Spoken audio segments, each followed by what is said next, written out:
Welcome, everyone. I'm excited to have you join us for our monthly webinar. The topic today is supporting positive behavior through mindfulness. And it's a topic that we get a lot of requests for, especially in recent months from administrators and certainly teachers as well. This is an important topic. But I wanted to do a dedicated webinar, not just to behavior, but how we can use mindfulness practices in the classroom, in the school building, to support positive behavior. So again, I'm Michelle Regan, for those of you who haven't met me yet. I am a director here at Inspired Instruction, and more specifically, my experience as a special education teacher working with students with a variety of needs and a variety of coming from a variety of backgrounds and situations, I feel like really lends itself to this topic. And it's something I'm really excited about and have started using in my own life. So I'm going to share a little bit about that as well. So your takeaways for today, you should be able to walk away knowing what self-regulation is and what it looks like in students, how to set the stage for positive behavior, and lastly, some specific mindfulness strategies that you can walk away and start tomorrow in your building. Okay. So first I want to start out with this sort of underpinning idea that all behavior is a form of communication. And specifically in my experience, working with students with special needs, I found this such an important concept to embrace and to really have it as the kind of underneath everything that we do. So let's talk about a little bit more. So first and foremost, we want to think about what's being communicated in our school building. What is it that the adults are doing and saying to send messages to our students, for good or for bad? Okay, so thinking about your school, what's communicated by your students? If there's a lot of behavior issues, what do we think that means? What is that saying to us? Thinking about the staff, what messages are being communicated by them? And when I talk about adult behavior, we have to recognize that everything we as adults do will be imitated by those students that we teach. And so if students are seeing staff react to behavior in a way that demonstrates frustration or limited patience, these are all messages that students are receiving. And lastly, we want to think about what messages are being sent by you as the leader of the building. That's an important thing to consider. And so not just what messages are being sent to students, but to your staff as well. So for something like mindfulness, is this going to be seen as important to you? Is it going to be something that they see you model for them? So these are the kinds of things we want to think about in terms of the behavior of those in your building. So that being said, we started out with the title of supporting positive behavior. So what exactly is it that we mean when we say positive behavior? What does it look like? So if I were to come into your building and see students acting in ways that I would consider, positive, what would that mean? What would that look like? Okay, so I want you to consider that positive behavior is really a combination of two important uh, concepts. It's self-awareness, students' ability to kind of monitor their own emotions, know what they're feeling, and self-regulation. So now that I know what I'm feeling, how do I deal with that? How do I manage that? Okay, so knowing that those two concepts come together to create positive behavior, we want to think about this question: how can we expect positive behavior from students if they're not able to self-regulate, if they're not aware of what's going on with their emotions? Okay, we really want to pose that question today and then in your work with staff, because it's so critical. We always talk about high expectations and having sort of a common expectation across a building. So you may it's all well and good to think about how we may have set this expectation for students to have positive behavior. However, we haven't given them practice with the appropriate skills to get them there.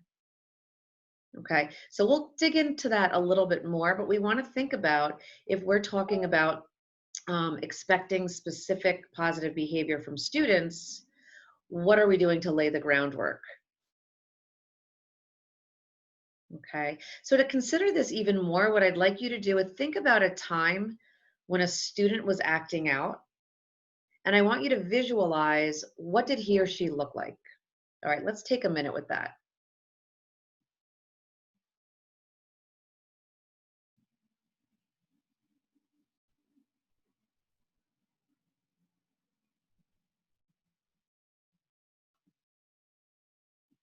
Now that you've had a minute to think about a specific student, and I'm sure you've all had a student in the past week. Today's Wednesday. I'm sure we can look back to Monday, Tuesday, or today and think about a time that a student was acting up. What did they look like physically? Okay, so when I picture this, I actually had the example of my son, who the other night we had an issue and he's in high school. And I really just tried to look at his body language. So he immediately stood up and walked toward me as we were talking. His voice got a little bit higher in pitch and he spoke a little bit faster and louder. His face started to get red. His eyes were averted. Okay, so there were very specific physical identifiers that he was upset, angry. Okay. And when I think about that, I think that's really important as a clue to us as adults in the building that this student is having difficulty regulating their emotions. Okay. And so thinking about the student that you thought about, is there a clear connection between their physical appearance at that moment and their ability to self regulate? Okay. That being said, let's talk more about what self-regulation is and how kids can be more skilled at self-regulation. Okay.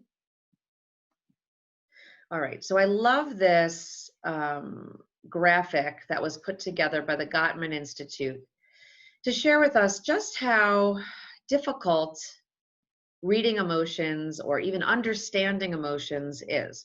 If you look at the anger iceberg, what we're seeing on top of the surface is really that angry reaction, those physical reactions that I just told you about. Okay. We're seeing that in the child. But what's really underneath it all? Are they feeling nervous or anxious about something? Are they worried about something that's going on at home? Are they feeling disrespected or attacked by an adult in the building? So there's a lot that underpins this outburst or this angry appearance that we're seeing. Okay. And so when we ask ourselves if we understand how kids are feeling, do they really understand how they're feeling? And that's critical. That's what gets into that idea of self awareness. How do kids know how to deal with emotions if they don't really know what they're feeling?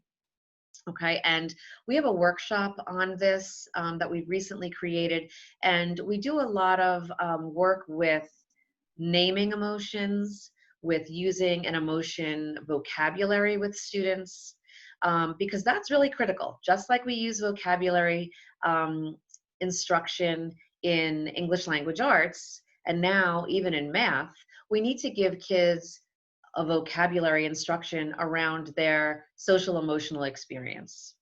Okay. That being said, in a moment ago, when you heard me talk about that reaction that my son was having, think about how any strong emotion makes your body feel. Okay, so we talked a moment ago about how your body would appear, but think about how the child or the student is feeling in that moment. So blood flow is increased, not just to our hands, like the slide says, but to our extremities in general. So not only is it easier for us to perhaps strike out, but you're going to definitely see students move. So they're going to get up out of their chair. They're going to walk toward the person typically, or they may walk away to avoid the situation. Okay. The heart rate is going to speed up. So it often feels like, if you've ever been in this situation, that your blood pressure is increasing and you might feel a tightness in your chest or discomfort in your head, almost like a headache or a pounding. Okay. That rush of emotions is going to happen, and students are going to feel the adrenaline boost. And so there is that surge of energy where now a student may be feeling like they're in a position to take some vigorous action, which certainly could be negative.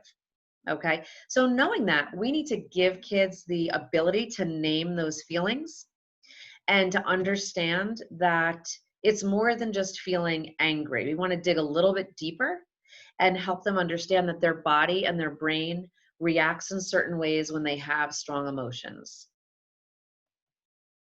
Okay. So knowing that we're going to do some work with students around naming emotions and around understanding that there's a wide variety of emotions, that it's not all just happy or sad, angry, or what would be the opposite of angry? Content. Okay. Instead, we want them to understand that the body and the brain are involved and that there are these skills called self-regulation skills. And that's really if we look at this definition, the ability to monitor and to manage. Okay, I want kids to understand that their emotions are things that need to be monitored. We need to be keeping track of how we're feeling and how to manage them. Okay, same goes for their thoughts and their behaviors. They're all connected. Okay, and that ultimately, with this definition, it shares that we want that management to result in positive results for students. So in 3 areas, we would look for positive results. So their well-being, how are they feeling? Are they feeling calm? Are they feeling comfortable in school? Are they ready to learn? So you'll hear me use that terminology quite a bit.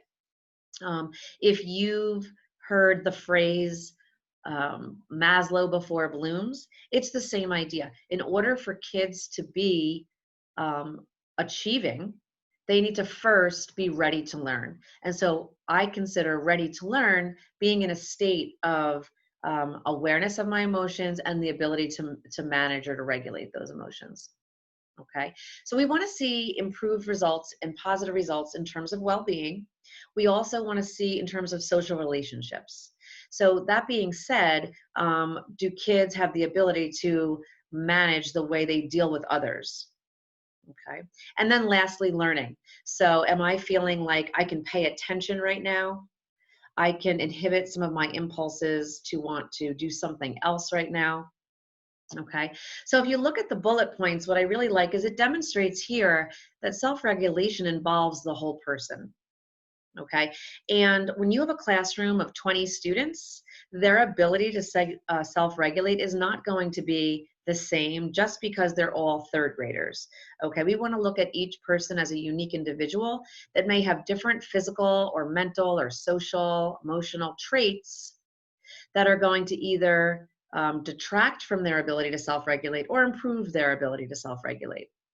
Okay, so that being said, if this child comes from a family that there is a lot of focus on interpersonal interaction, that there's a lot of opportunity to demonstrate empathy, that child's going to have a different level of self-regulation skills than the child that deals with some particular trauma at home.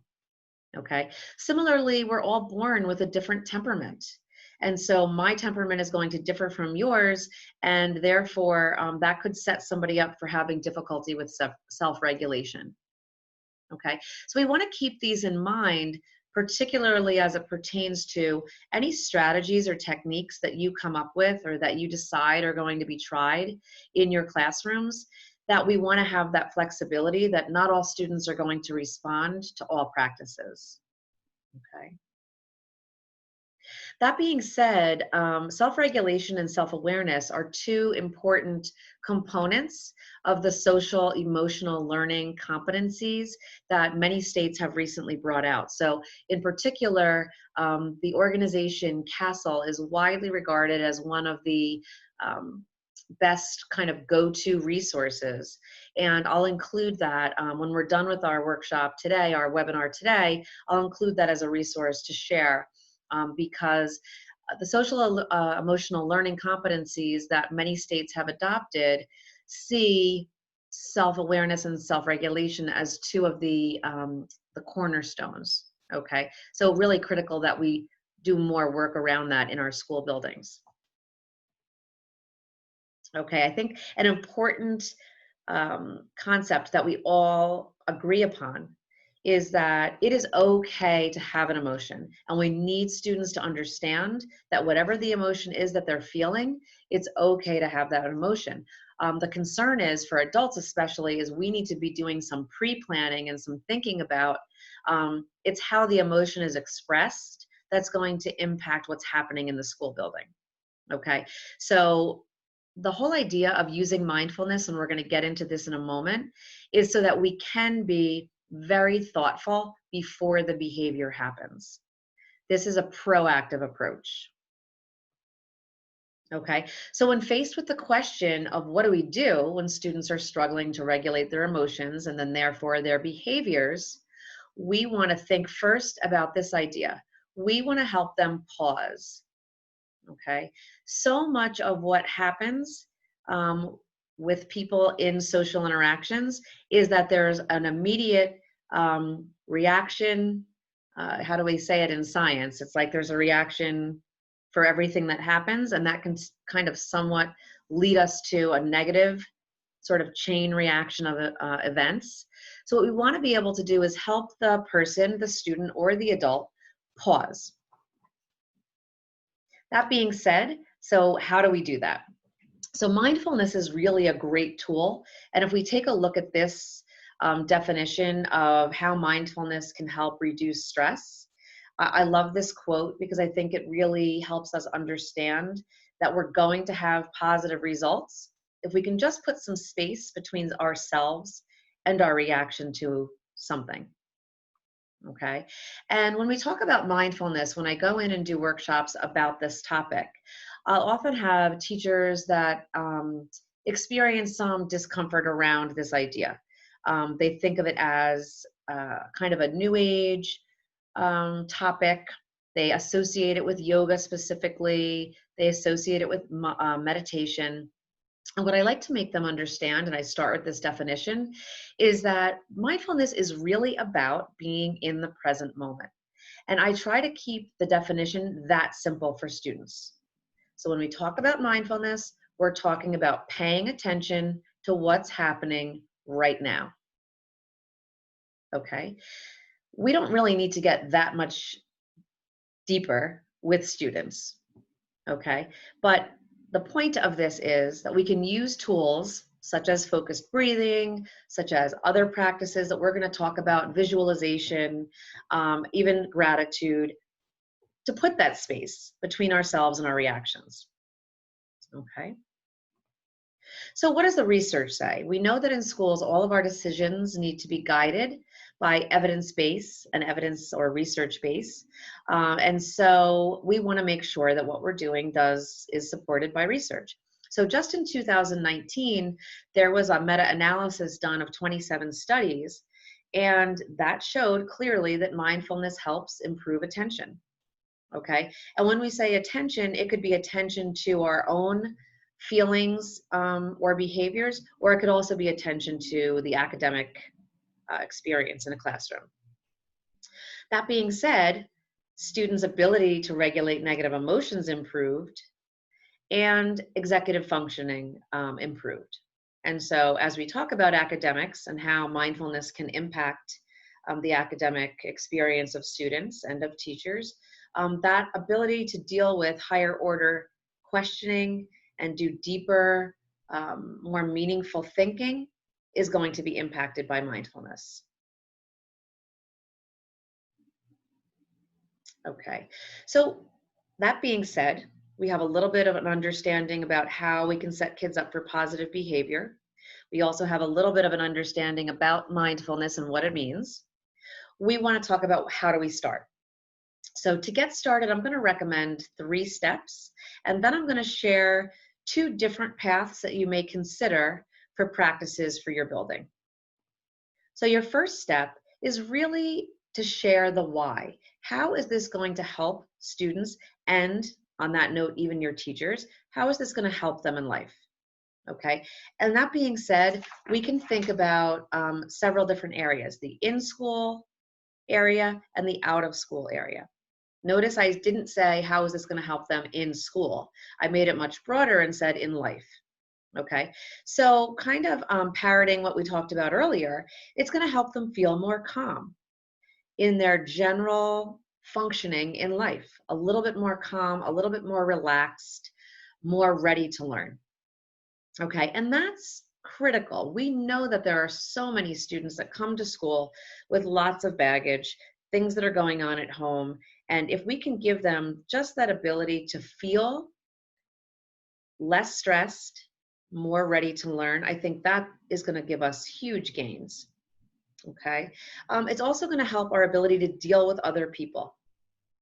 I talk to a lot of teachers about group work and how important it is for students to be able to collaborate with others. We know that's the 21st century skills and standards that we are now dealt with in terms of putting them into our curriculum and into our lesson plans.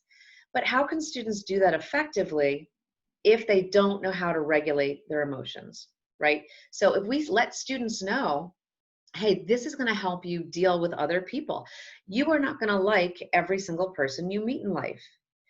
You may not be as compatible with certain peers.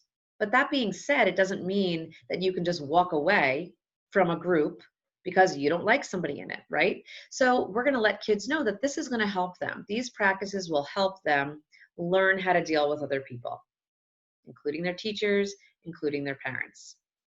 Okay. And then lastly, I think it's to let them know that truly they can see academic improvement. They can see an improvement in their concentration, their ability to focus. And I think of it as just by asking kids the simple question, how many of you feel like you can focus and stay on task when you're studying for a test or when you're completing your homework? I have 3 sons, and all of the time they'll say to me, oh my gosh, it's so hard to focus, um, to stay focused on the task and not be distracted by something else in the environment or something else they know they prefer to do. Okay. So that being said, if you can help kids realize that this is a tool that they can use when those times come up that I need to study, that I need to do some homework, that I need to focus on something in the classroom that's maybe a concept that's new to me or that's difficult for me, I think that's really important. Okay, second step, equally as important. The adults in the building need to practice what they preach. And that starts with you as the administrator. Okay. So, what practice do you want to regularly engage in that you are going to feel comfortable with? So, I'm going to share a couple of those practices in a moment. But I think this is important that when you're starting something like this in your building, that you let teachers know, hey, I'm going to be doing this. I'm asking you to do this. Then we can kind of come back together and talk about what's working, what's maybe not working. Okay. One practice that I really like, and I'm going to share with you in a few minutes, is just by setting aside certain times of the day where you're going to put a timer on and you're going to engage in a quiet breathing practice or a quiet visualization practice. And for you in your building, this might be before the school day begins. So maybe kids come in at 7:20, and so at 7:10, you go on to the announcement system and you say a simple, not long-winded, but good morning. We're starting our 3 minutes of quiet breathing. And then you let 3 minutes go by. And then you end and you wish them a good day. Okay. This is going to improve the buy-in in your building quite a bit if you have set aside the time in some way that works for you. It sends the message to teachers that this is important. Okay, so what's next? I think the next thing, and I'm not going to say the most important, but to really demonstrate for kids, what does it mean to be mindful? Okay, they're going to hear the word and not understand what it looks like in practice. So I like to start with this idea of mindful bodies. You're going to let kids know that before you start, you want to let them know how long they're going to be doing this. Okay, so you may say to them, we're going to try something new. We're going to introduce this idea of mindful bodies. Of course, you've already told them the why of why mindfulness is important. And you're going to let them know, we're going to do this for about a minute. Okay, so I need everybody's participation and to follow along. And then when the minute is over, we'll talk about it. Okay, so we're going to start by asking kids to get still, then have them notice the quiet. You can talk them through this. And lastly, have them close their eyes. I will make a little caveat here that not every student is comfortable closing their eyes for various reasons, and that's okay. And if they don't want to, we're not going to get into a back and forth over it. Okay? Then we're going to let them know that we're going to sit like that for a minute. You may set a timer. I don't recommend in this situation using a visual timer. For example, those that can go on the smartboard, only because students may then be looking to see when the time is up. Okay. You can let them know that it might feel uncomfortable, especially if it's new to them. Okay. When that minute is up, I think it's a great idea to debrief. Let them know how you were feeling during that time. Ask them how they were feeling during that time. Okay. And then you're going to engage in this practice regularly and extend the amount of time. 3 minutes, I think, is the maximum amount of time that kids are going to sit for this. And 3 minutes is perfectly acceptable and appropriate when we're trying to build their ability to attend, their ability to calm their body, focus, and re-energize their brain. Okay, for younger kids, you may find that you're going to start at a minute and then you're going to build up to 90 seconds and then you're going to build up to 2 minutes, and that might be enough. Okay. Once you've built the idea of what mindfulness means physically for someone, for how it's going to feel in their body, there's two different avenues that you may consider. So the first is mindfulness through breath. And that being said, it's very vague to say to a student, we're going to pay attention to our breathing.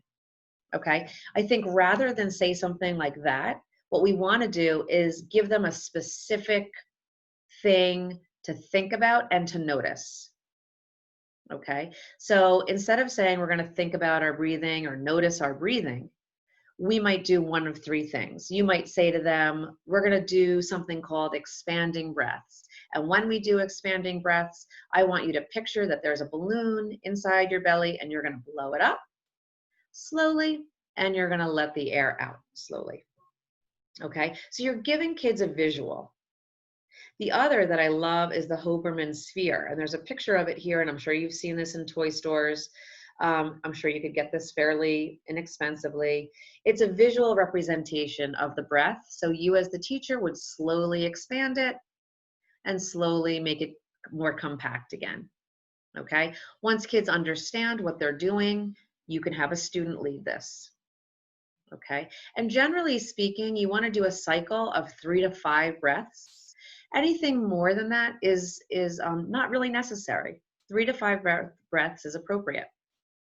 Okay, this next practice I really love for students because it involves, again, something visual and physical.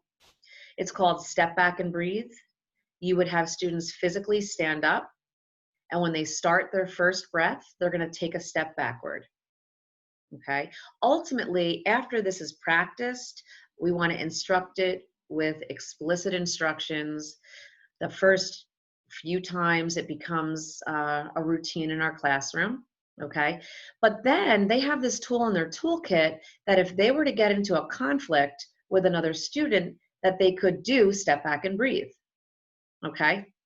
A great time of day that I think you could include this in your routine would be before group work. So you're ready to transition. Kids were working in a whole group and you're getting them ready to move to their collaborative groups. And so you say to them, we're going to have everybody stand up and we're going to do step back and breathe. And you can breathe your way over in 3 cycles, let's just say, to your group. So they stand up from their desk, they take the first step backward and do the first cycle of breathing, and then they move to the group with the next 2 cycles of breath. I love that for a couple of reasons. I love it because it's helping the transition period be more calm, and it's also helping kids get ready for what's going to happen in that collaborative group. Should those groups be loud and kids be talking and there be some movement? Absolutely. We're not saying that that shouldn't happen. We're just saying, let's get them ready for what's about to happen and have them be in a place of a little bit more focus and purpose. Okay. The last one's called numbered breaths, and we're just asking kids to notice how many seconds they breathe in and how many breathe out. So let's say you were to start and do, I'm going to breathe in for 5 seconds, and we do this as a class, and you lead it, and now we're going to breathe out for 5 seconds. And now on the next cycle, you're going to extend that by a second. So for our second cycle, we're breathing in for 6 and breathing out for 6. For our third cycle, maybe we take it to 7 and breathe out for 7. Okay, you could do this for up to 5 cycles, like I mentioned, but when you first start it, start out more simply. Okay, these are all strategies that will not only help your class throughout the course of the day, prompted by you, but these are strategies they can use when they need to pause. Okay, so if I'm having a moment where I'm stressed out because this teacher is asking me to do something that I don't feel I can do, can I imagine a balloon in my stomach and try to focus on my breathing? Okay, I'm sure you can think about opportunities throughout the day that you can use these different tools. All right, the next one is called Mindfulness Through the Senses, and it really helps, especially young children, focus their brain on something specific. So the first one is having students visualize a memory, a time that they felt happy or calm or proud. What I will say about this one though, is you do need to make sure they have that emotion vocabulary first. Okay. And I, as the teacher, would model this because you may have kids that you might say a time that you felt calm, and that's not in their vocabulary. Maybe they live in a very chaotic home. So you need to talk about what it means to feel calm. Okay. You might say, last summer I went to the beach with my family and I would go for walks in the morning alone when it was quiet and I could hear the waves crashing and I felt very calm.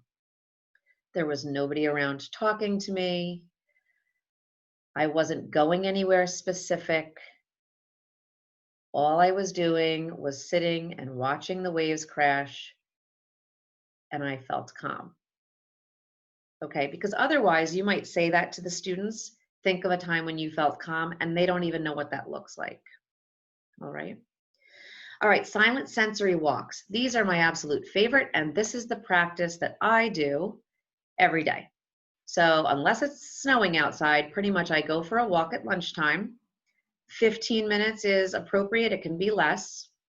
And I just observe the environment around me. So I do what I call a sound walk, where I focus for that full 15 minutes on things that I hear in the environment. Okay, so it's really a great way to get everything else out of your mind because I'm listening and I'm hearing cars pass and I'm hearing fire engines and I'm hearing someone work in their yard with a leaf blower. And then beyond those more obvious sounds, your brain starts to focus in on what are the smaller, more nuanced, more subtle sounds that I can hear. Oh, I'm crunching leaves as I walk, or I hear someone's some birds going into someone's bird feeder. Okay, you might hear silence. There might be times that you don't hear anything. That's a great exercise for ourselves, but even more so for our students, because they are bombarded in today's world with constant stimulation. If they have phones, excuse me, they are constantly looking at and listening to some type of stimulation. So if we can get them to do this type of walk, you might lead them on a walk around the building, the school building outside a couple of times. We ask the students to be silent.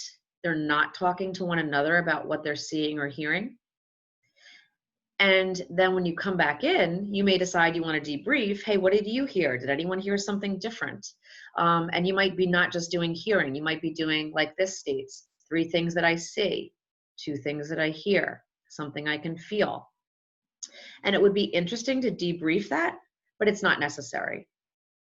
Okay. And then lastly is just the idea of using music, calming music, or a visualization that you can easily find online during certain times of the day, so during independent work. And why this is helpful is because it helps kids to refocus independently. You're not going over to them saying, hey, so-and-so, get back to work, or tapping them on the shoulder. Instead, hopefully they'll start getting into a routine where when they hear that calming music, or when they see that visual on the board of the raindrops falling or of the mountains, it's something that can help bring them back to a state of concentration. Okay. I want to make a comment about breath and why breathing can be such a great tool. If we think about our students, in general, they're being told what to do all day long. They have very limited control over their lives, and especially those students who are experiencing any type of trauma. What I like to give the message to students is that one thing we all have control over is our breath and our breathing, and how we can use that in our lives. Okay. So just this simple idea that breath gives us life and can also give us control over our emotions and our behavior. Okay. You might think that that sounds like a really high level concept for kids, but I think most kids, upper elementary, middle school, high school, will clearly understand that they don't have a whole heck of a lot of control over things in their lives. Okay. And then we can let kids know that you have a choice. You have a choice about how you behave, about how you react. And so using breathing can help us calm our anxieties when we're stressed about something. It can help us refocus when we're feeling that there's a lot of chaos going on in our brain. It can help us to re-energize if we're feeling bored or disconnected or tired. Or it can help to de-escalate a situation with a peer or an adult.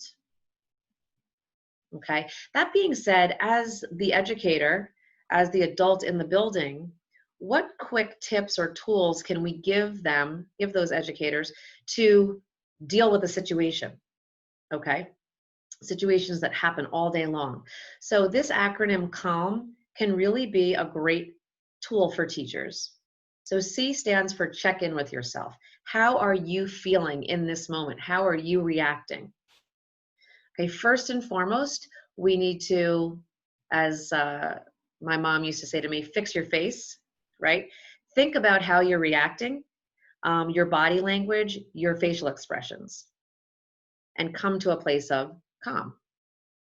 Okay, then you're going to ask the student a question. Rather than just go right into what they did wrong or what the consequence is going to be, ask them a question. Did you think about your choice? Was that a mindful decision? And then whatever response they give, really listen to it. Because again, we talked right when we started today about behavior and communication. Most of what's happening is going to have some underlying thing that they're trying to communicate. So really listen. Okay, and then you're going to model mindfulness. So you're going to want to think about, based on what just happened and what they said to you, and you know, you might say to them, I'm feeling frustrated in this situation, so I'm going to take a deep breath. You're going to show them, maybe you take a really deep breath and then you relax your posture. You might do an activity that we call muscle tensing and relaxing. So you might make fists, and something you can do with students, and hold them really tight for a few seconds and then relax. And you can even repeat it. I'm feeling stressed and frustrated. My muscles are feeling really stressed. I can feel them, and now I want to feel them relax. Okay, because again, it helps kids be aware of how their body feels in the moment. So any kind of modeling you can do about how to react to a situation is called for in this situation. Okay. That being said, if teachers are able to do this type of practice, then they're responding to a student or to a situation instead of reacting. Okay. And at that point, we're really helping kids have a choice about how they want to act next. And it might give them more of a voice, more of an ability to express, well, Miss So and so, I was feeling on the spot. I was feeling like you put me on the spot. Oh, okay. Well, that's not all that this is about. Well, maybe next time that I approach that child, I might give them a warning. One of my favorite practices I used to use with my students with special needs was to go up and kind of just quietly let them know I was going to be calling on them to respond. Not right now. I might say to them, I'm going to come back to you in a few minutes, so I want you to think about this. Or I might say, I'm going to ask 3 people to respond. You're going to be person 3. So they have some time to process and they think about, what did that first person say? What did the second person say? Now it's my turn. Okay. So that's just an example. A final note before we wrap up today. Um, I think that everything as an educator, as an administrator in a building, every decision we make should be grounded in equity. The idea of, how do we level the playing field for every student in my school? How can we set all kids up for success, no matter their gender, their race, their ability level, their first language, right? So, that being said, think about mindfulness as a part of your student's day where they're not looked at as an A student versus a D student. They're not looked at as being a math whiz or someone who struggles with math. With mindfulness, the playing field is pretty level. We're all coming into this in the same place.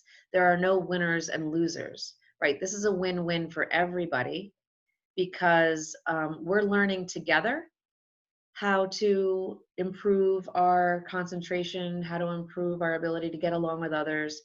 And we can all pretty much practice breathing or visualization without having to go through this experience of um, I'm in the lowest level group, or, lacking that feeling of equity with my peers.